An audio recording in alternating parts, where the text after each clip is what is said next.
Bismillahirrahmanirrahim. Assalamualaikum warahmatullahi wabarakatuh.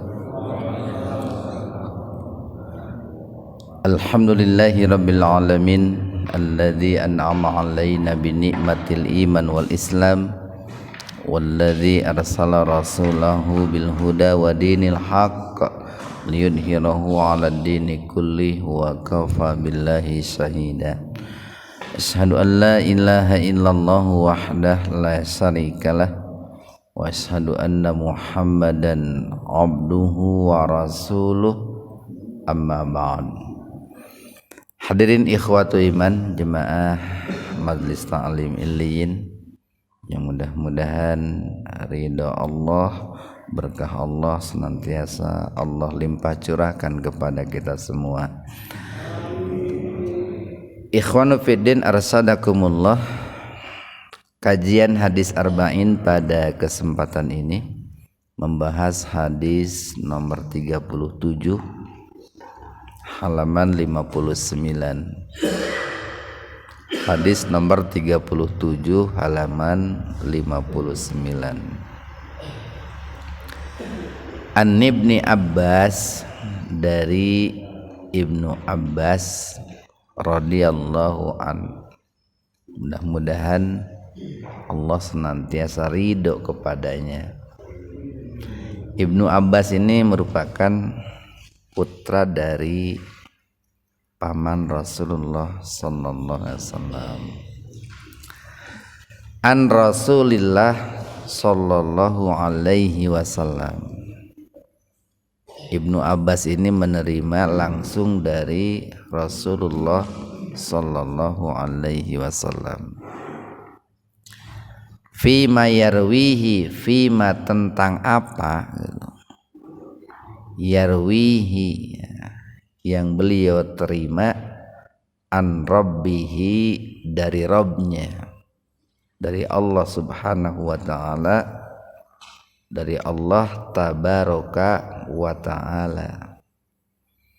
Qala, beliau bersabda, innallaha, inna sesungguhnya Allah, Allah kataba, menulis, al-hasanat, kebaikan-kebaikan, wasayyiat, dan juga keburukan-keburukan. Tentu dalam arti menulis di sini, yang menulisnya itu malaikat raqib dan malaikat atid ya. Dan ini merupakan di satu sisi merupakan sebuah motivasi bagi kita untuk senantiasa berbuat baik sekecil apapun gitu. Karena kebaikan yang kita lakukan itu dicatat semuanya oleh Allah subhanahu wa ta'ala. Kemudian yang kedua, ini merupakan peringatan ya kepada kita untuk senantiasa hati-hati untuk menjauhi keburukan-keburukan. Karena keburukan sekecil apapun itu akan dicatat oleh Allah subhanahu wa ta'ala. Dan dua-duanya, baik hasanat ataupun sayyiat, itu akan ada pertanggungjawabannya kelak di yaumul akhir.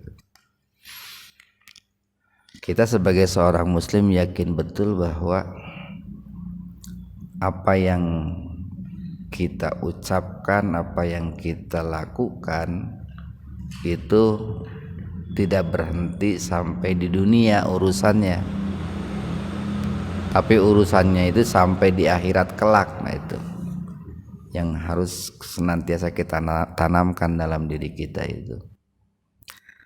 Mungkin kalau urusannya sampai di dunia, kita bisa santai-santai saja Pak, tenang-tenang saja. Tapi karena urusannya sampai di akhirat, maka apapun yang kita pikirkan, yang kita ucapkan, yang kita lakukan, itu harus betul-betul dipertimbangkan, diperhitungkan. Tsumma kemudian bayyana, beliau menjelaskan dalika tentang hal itu. Jadi kemudian Rasulullah menjelaskan tentang al-hasanat dan juga tentang as-sayyi'at. Bagaimana penjelasannya itu? Faman maka barang siapa hamma. Hamma itu himmah itu Pak. Himmah itu lebih tinggi daripada niat Pak. Jadi kalau diurutkan begini nih, pertama adalah ilmu Pak. Ilmu itu pengetahuan ya. Lamun cek orang Sunda mah katerang, kanyaho, itu ilmu. Dari ilmu itu orang itu akan naik menjadi irodah, keinginan. Irodah itu masih ranahnya ranah hati itu Pak, ranah hati. Makanya orang semakin tinggi ilmunya akan semakin tinggi keinginannya, akan semakin besar keinginannya. Itulah kenapa kita itu harus rajin menuntut ilmu gitu. Atau kenapa kita harus membekali generasi kita itu dengan ilmu, biar mereka punya keinginan yang besar Pak. Kalau orang itu pendek pengetahuannya, kecil juga keinginannya Pak. Semakin tinggi ilmunya semakin besar keinginannya. Kemudian dari irodah itu naik menjadi niat Pak. Niat itu masih ranahnya ranah hati itu Pak. Jadi tidak ada yang namanya niat itu di luar hati. Niat itu hati urusannya itu. Nah baru setelah niat itu naik menjadi himmah. Nah himmah itu lebih tinggi daripada niat. Para ulama menjelaskan bahwa yang namanya himmah itu sudah disertai dengan sebab-sebab untuk terwujudnya sesuatu, baik hasanah kebaikan ataupun sayyi'ah itu keburukan. Itu himmah. Jadi di atas niat Pak, di atas niat. Dan ini merupakan salah satu kemaha bijaksanaan Allah gitu, kemaha rahman rahimnya Allah. Kenapa di sini tidak disebutkan niat? Sebab kalau disebutkan niat, barangkali banyak di antara kita yang celaka Pak. Banyak di antara kita yang akan binasa kalau bahasanya itu niat. Tapi dengan bahasanya itu himmah, hamma, itu paling tidak ada keburukan-keburukan yang tidak sampai mencelakakan diri kita. Itu kalau himmah itu. Jadi himmah itu adalah niat yang sudah disertai dengan langkah-langkah ataupun sebab-sebab untuk terwujudnya sesuatu, baik kebaikan al-hasanah ataupun keburukan as-sayyi'at. Jadi faman hamma barang siapa yang hampir dekat dengan azam Pak, tekad. Di atas azam itu di atas himmah itu azam, tekad yang kuat itu. Jadi kalau niat itu baru kilatan hati, detikan hati, terdetik dalam hati itu kalau niat. Nanti kita perjelas nih. Faman maka barang siapa hamma, kita maknai sajalah, bertekadlah atau berniat keras gitu. Sehingga karena niatnya itu kuat, dia sudah melakukan langkah-langkah, dia sudah mengumpulkan sebab-sebab untuk terwujudnya sesuatu. Bihasanatin, melakukan kebaikan-kebaikan. Falam, lalu belum, ya malha, dia melakukannya gitu.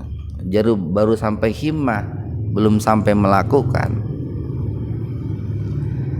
Kata baha, nah, hanya itu domir kata ganti untuk hasanah.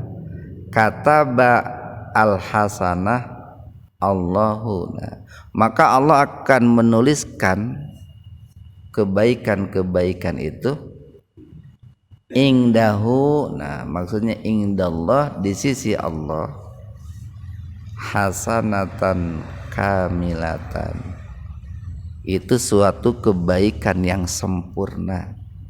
Pahalanya itu adalah pahala kebaikan yang sempurna.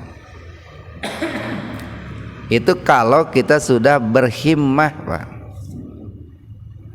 Ini seringkali suka ada salah pemahaman ya, atau mungkin salah penyampaian juga. Jadi bukan hanya sebatas niat, bukan. Para ulama mengatakan kalau hanya sebatas niat, orang niat nih, ini yang perlu kita luruskan. Orang niat melakukan kebaikan, tapi dia tidak sempat melakukan kebaikan itu tidak dicatat satu kebaikan, tidak, Pak. Tapi yang dicatat satu kebaikan itu kalau orang punya himmah gitu. Bedain antara niat dengan himmah gitu. Lamun niat maka karek gerentes hate, Pak. Nah, tuh gerentes hate itu bahasa Indonesia nanya. Kerteg itu bahasa Sunda kan ya. Kerteg hate tah niat itu niat, Pak. Tapi kalau himmah itu sudah naik gitu. Pokoknya begini nih. Contoh. Bapak punya himmah untuk bangun malam sholat tahajud gitu, Pak. Ada langkah-langkahnya, upaya-upaya untuk terwujudnya sholat tahajud itu. Umpamanya alarm sudah dinyalain gitu, Pak ya. Kemudian sudah pesan ke istri, tolong kalau ayah kebablasan bangunkan jam 3. Nah itu sudah langkah-langkah itu, Pak. Atau kira-kira apalah yang bisa menjadikan diri kita itu terbangun. Atau pas jam 3 itu nih, pas jam 3 itu maaf ya. Jadi sudah melakukan langkah-langkah, jadi sudah pesan ke istri, sudah bikin alarm, atau mungkin lamun baheula mah sok aya geuning naon teh luhureun teh aya cai, lamun kadupak jadi ragrag banjur nyaring begitu, Pak. Nah itu yang namanya himmah kayak begitu. Tapi kalau Bapak hanya sebatas begini, nanti malam mau sholat tahajud, itu baru apa ya, baru niat saja, Pak. Tidak ada upaya lebih jauh untuk terwujudnya sholat tahajud itu. Atau barangkali kita nih, saya besok subuh mau sholat berjamaah di Masjid Muhajirin, lalu diteruskan dengan thalabul ilmi. Itu dari semalam itu sudah dipersiapkan itu. Sudah dipersiapkan, umpamanya tadi alarmnya, pesan ke istri, atau kalau jauh barangkali kendaraannya sudah dipersiapkan, Pak. Lalu tiba-tiba di jalan itu motornya itu kempes ban, Pak, atau habis bensin. Terjadi kamu hajirin balik lagi tah. Itu namanya himmah itu, Pak. Jadi sudah ada upaya langkah lebih jauh untuk mewujudkan kebaikan itu himmah. Kalaupun tidak jadi ke muhajirin, itu sudah dicatat dapat hasanatan kamilatan, kebaikan yang sempurna. Sekalipun hanya satu kebaikan, yang kedua tidak jadi melakukannya. Tapi satu hasanah, Pak. Karena nanti ada banyak hasanah, ada banyak pahala yang didapat itu. Wa in hamma, wa dan in jika hamma dia berhimmah gitu, berazam lah biar gampang gitu ya.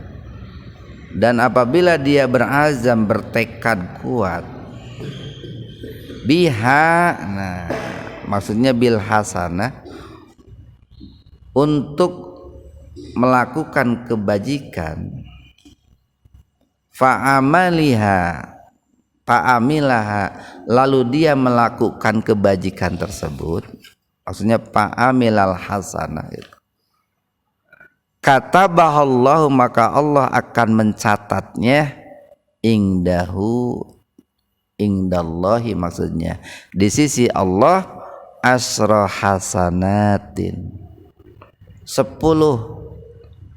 kebajikan. Ini hasanat Pak. Kalau yang tadi hasanah bentuk tunggal, yang tadi Pak hasanah kamilah, tadi kan begitu. Taknya tak marbutoh yang tadi. Kalau yang ini taknya tak tanis terbuka, itu bentuk plural jamak. Nah kalau sampai direalisasikan Pak, sampai kita tadi mewujudkan, berhasil mendirikan sholat malam, atau sampai kita itu berangkat ke Masjid Al-Muhajirin, bisa sholat berjamaah, lalu thalabul ilmi, itu dicatat oleh Allah, diberikan pahala oleh Allah itu bukan satu pahala, bukan satu kebaikan, tapi asra hasanatin, 10 kali lipat pahalanya itu. Ila sampai sab'imiatin di'fin, sampai dilipat gandakan. Di'fin itu dilipat gandakan, dilipat gandakan sampai sab'umi'ah, itu ya 700 kali lipat. Ila bahkan sampai ad'afin kasiratin, unlimited lah, tidak terhingga gitu, lebih dari 700 kali lipat itu. Tentu kalau syaratnya terpenuhi Pak.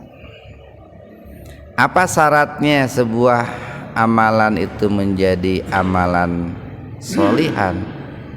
Ya satu, niatnya harus ikhlas karena Allah kan itu.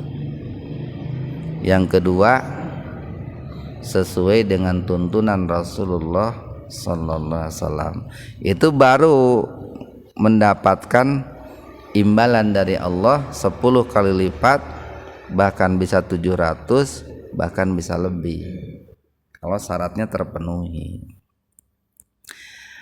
Nah ini kan seringkali nih kurang sempurna lah Pak dalam memahaminya itu, atau kurang detil dalam menyampaikan itu. Bapak-bapak, ibu-ibu, kalau kita niat melakukan kebaikan, itu sudah dicatat oleh Allah satu kebaikan. Yang betul itu bukan niat, himmah Pak, himmah. Ayo gitu mah tuh enak temen atuh Pak, sing loba we niat, niatnya boga pemajikan opat gitu, niatnya unggul Pak. Niat isuk erek berjamaah ke masjid, niatnya unggul gitu. Niat isuk erek sodakoh, niatnya unggul, sing remen we niat. Kan kalau begitu mah terlalu mudah tuh Pak. Nah bukan hanya sebatas niat, tapi harus naik kepada himmah itu Pak, pada himmah. Berikutnya nih, sebaliknya ini, wa in, dan jika hamma, dia berhimmah bisayyi'atin, untuk melakukan keburukan-keburukan, falam ya'malha, lalu dia tidak melakukannya. Ulama menjelaskan dia tidak melakukannya itu karena Allah. katabahallahu, maka Allah akan mencatatnya, ingdahu, di sisinya, hasanatan kamilatan, satu pahala yang sempurna itu Pak. Jadi barangkali begini nih, ada orang yang berhimmah Pak, umpamanya dia sudah berniat, bertekad Pak nih, bertekadlah biar tidak salah paham, untuk melakukan kemaksiatan gitu. Dia sudah menyusun strategi, menyusun langkah-langkah, bahkan sarana prasarana untuk melakukan kemaksiatan sudah dipersiapkan gitu Pak. Lalu tidak jadi melakukannya Pak, tidak jadi melakukannya itu. Nah maka nanti dia akan dicatat oleh Allah, diberikan pahala oleh Allah, satu pahala kebaikan gitu. Kalau dia meninggalkan keburukannya itu karena Allah. Jadi kalau saya urut begini nih, orang dalam hal keburukan begini, ada orang itu berhimmah, berazamlah untuk melakukan satu keburukan, kemaksiatan. Banyaklah nanti kan macam keburukan itu banyak, bisa mencuri atau bisa menyakiti orang atau bisa mabuk-mabukan. Nah, lalu dia itu muncul nih rasa takutnya kepada Allah, kemudian dia tinggalkan, tidak jadi gitu, sekalipun dia sudah bertekad kuat, maka dia mendapatkan satu pahala yang sempurna. Kalau karena Allah Pak, karena nanti ada juga begini nih, beda nanti para ulama mengatakan begini, ada orang yang berhimmah untuk melakukan keburukan, lalu dia tidak jadi melakukan keburukannya itu, namun ketidakjadiannya itu karena dia tidak punya modal, tidak mampu. Dalam arti mungkin tidak punya modal kekuatan, tidak modal materi, dia tidak jadi melakukannya, tetap dia dicatat satu keburukan Pak. Umpamanya begini, ada orang mau berbuat katakanlah zina gitu. Dia sudah bertekad untuk berzina Pak, tekad, sudah berazam. Tapi kemudian karena zinahnya itu bayar Pak, bayar, harus beli gitu ya. Dia tidak punya uang untuk membelinya, dia tetap dicatat satu keburukan Pak.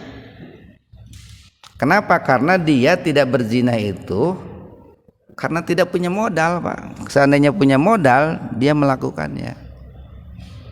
Itu berpijak kepada hadis Nabi, Ida iltaqal muslimaini. Nah, apabila dua orang itu bertengkar Pak, bisayfaihima, lalu keduanya membawa pedang, si A dengan si B bertengkar, dua-duanya bawa senjata. Fal qatil wal maktul finnar, yang membunuh dan yang terbunuh dua-duanya masuk ke dalam neraka. Kata Nabi begitu. Para sahabat bertanya, ya Rasulullah, kalau yang membunuh masuk neraka kami paham katanya, karena dia membunuh. Tapi kalau yang terbunuh masuk neraka kami bingung katanya. Lalu Rasulullah menjelaskan, sebetulnya yang terbunuh itu dia pun mau membunuh, cuma kebunuh duluan gitu Pak.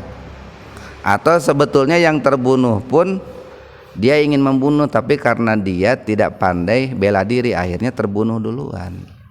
Maka sekalipun terbunuh tetap masuk neraka Pak. Nah begitu pula kalau ada orang punya himmah untuk berzinah, lalu dia tidak punya modal gitu, atau tiba-tiba si utunnya itu kecepet ku seleting nyeri terjadi ya Pak, tetap dia dapat satu keburukan, dosa jinahnya dia dapat gitu, dapat itu, karena dia tidak jadi melakukan zina itu sebabnya tidak ada kemampuan, baik kemampuan secara fisik ataupun kemampuan secara materi Pak. Jadi bedain itu Pak ya, bedain.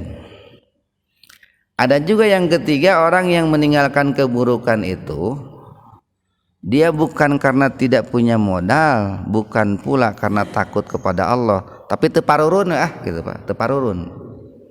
Nu tadina geus kayang rek jina teh teparurun gitu tah. Itu mah tidak dicatat satu kebaikan Pak. Dianggap mubah aja itu mah. Yang dicatat satu kebaikan itu kalau dia meninggalkan zinahnya itu karena Allah, karena takut kepada Allah. Modal punya, kemampuan punya, kekuatan punya, tapi jual muncul rasa takut kepada Allah, dicatat di sisi Allah itu hasanatan kamilatan, satu kebaikan yang sempurna. Nah kan sering kita mendengar dari para penceramah itu, dengan kemaharahman rahimnya Allah Bapak Ibu, alhamdulillah katanya, kalau kita berniat melakukan keburukan lalu tidak jadi, dicatat satu kebaikan.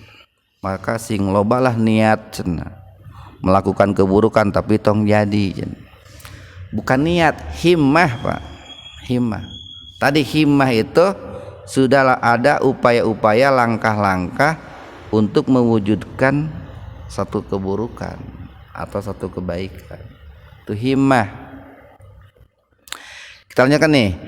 Jadi barang siapa yang tidak melakukan keburukan itu,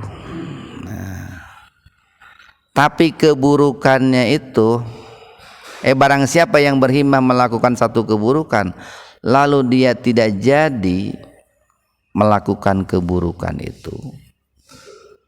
Cuman tadi tidak jadinya itu bukan karena tidak punya kemampuan, bukan karena tidak punya kekuatan, bukan karena tidak punya modal, tapi karena takut kepada Allah.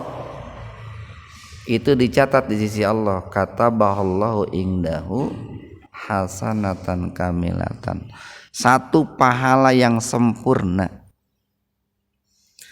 Wa in, dan jika hamma dia berhimmah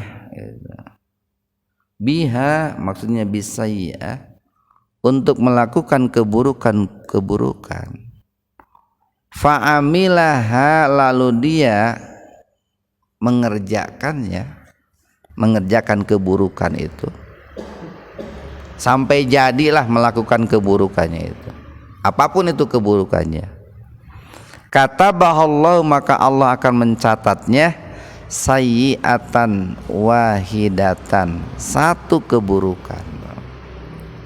Beda apa ya dengan yang tadi?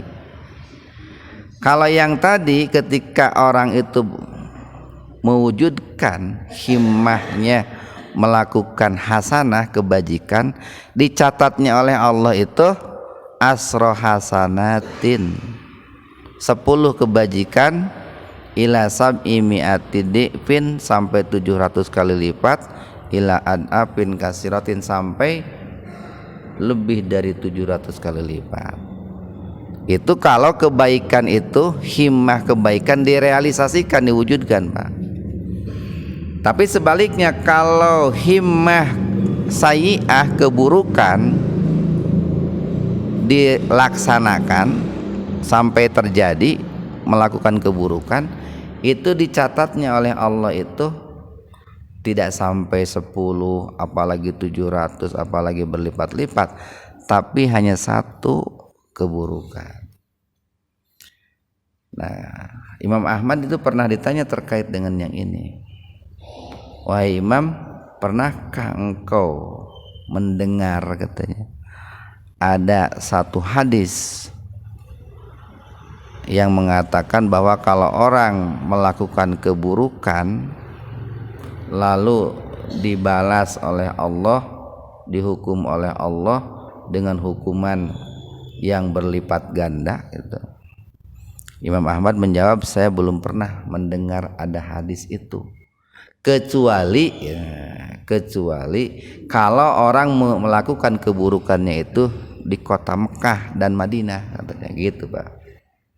Jadi kalau orang itu melakukan keburukannya di seputar Masjidil Haram atau di Masjid Nabawi, kata Imam Ahmad, maka keburukannya itu tetap dihitung satu, tapi satunya itu satu yang mundal Pak. Tahu mundal Pak? Kan kayak beginilah, satu motor itu nilainya bisa beda-beda Pak, tergantung motornya kan. Aya motor merek nomor naon Beat gitu Pak, aya oge motor BMW kan gitu, tetap satu motor Pak. Ada orang kehilangan satu motor, si A mah satu motor Beat, si B mah satu motor BMW kan gitu. Ada orang kehilangan satu mobil, si A mah satu mobilnya itu Carry itu Pak, si B mah Ferrari, kan beda, tetap satu tapi beda Pak. Jadi orang berbuat keburukan sekalipun dinilai satu oleh Allah, dicatat satu, tapi ketika keburukan itu dilakukan di tempat yang suci, lalu di momen, di waktu yang disucikan, tetap dicatatnya satu, tapi satunya teh bener Pak. Nah nantinya bahasa Indonesia satu na bener teh gitu, satunya itu satu gemuk Pak gitu teh. Kan ayat satu kurus, ayat satu gemuk gitu Pak. Kalau saya ngasih nilai nih ke mahasiswa, nilainya B. B-nya itu ada B kurus, ada B gemuk Pak. B kurus biasanya itu angkanya 69 sampai 75 itu B kurus. Tapi kalau sudah 75 ke atas sampai katakanlah 80 itu B-nya B gemuk. 80 ke sana ada A kurus, ada A gemuk kan begitu. Nah tetap orang itu ketika melakukan satu keburukan, oleh Allah itu dicatatnya itu satu dosa, tapi ada satu dosa yang kurus atau ada satu dosa yang gemuk Pak. Itu kalau di ilustrasikan begitulah Pak. Nah kapan orang itu mendapatkan satu dosa yang mundal ketika melakukan satu keburukan? Satu, kalau melakukan keburukannya di tempat yang suci Pak. Beda tuh Pak, orang berzina di pasar dengan orang berzina di masjid Pak. Beda itu. Walaupun satu keburukan tapi keburukannya beda gitu. Beda orang berzina Pak di waktu melaksanakan ibadah haji dengan orang yang berzina katakanlah sedang bermain-main, itu kan berbeda. Waktu dan tempat itu akan menentukan nilai daripada satu itu Pak. Nah mudah-mudahan dengan hadis ini kita betul-betul memperhatikan ya, hati-hati dalam menggunakan anggota badan kita Pak. Hati-hati dalam, tentu hati-hatinya dari mulai ilmu dulu Pak, karena munculnya himmah itu tadi kan dari ilmu dulu Pak. Orang nih melihat sesuatu, mendengar sesuatu, jadi kan dapat ilmu Pak, dapat ilmu. Kalau ilmu yang didapatnya itu baik, benar, maka kesananya itu akan muncul iradah yang baik, yang benar. Kesananya akan muncul niat yang baik, yang benar. Kesananya muncul himmah yang baik, yang benar, azam yang baik, yang benar. Insya Allah realisasinya pun baik, benar. Tapi kalau seseorang itu ilmunya buruk,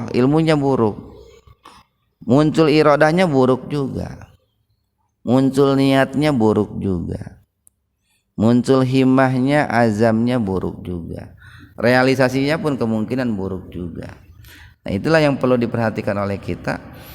Karena semua yang kita himmahkan apalagi sampai direalisasikan, itu akan diminta pertanggungjawabannya di hadapan Allah Subhanahu wa taala. Sekian, alhamdulillahirabbil alamin. Subhanakallahumma wa bihamdika asyhadu an la ilaha illa anta astaghfiruka wa atubu ilaik. Assalamualaikum warahmatullahi wabarakatuh.